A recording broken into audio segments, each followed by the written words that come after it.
শীতের দিনে রোদে আসছি, দেখেন একটা জিনিস দেখাই। এদেশের বেশিরভাগ মানুষই কুকুর পালে। কারণ অবশ্যই আছে।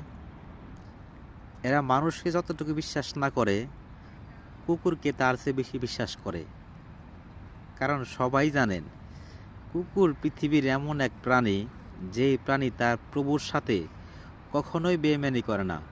মানুষ মানুষের সাথে বেইমানি করে, কিন্তু কুকুর তার প্রভুর সাথে বেইমানি করে না। এই তার নমুনা দেখেন। আর বিশেষ করে ইতালি, ইউরোপে মধ্য বয়সের শেষ হওয়ার পরের বয়সটায় যখন একটু ভারবার্তিক হয়ে যায়, তখন কিন্তু তার পাশে প্রিয়জন থাকে না। তার পাশে এই পোষা কুকুরগুলো থাকে, তারা পোষণ করে, বাড়িতে রাখে। এই দেখেন কী অবস্থা। ভিডিওটা কেমন লাগলো জানাবেন, অবশ্যই ভালো থাকবেন, আর মানুষ হলে মানুষকে ভালোবাসবেন।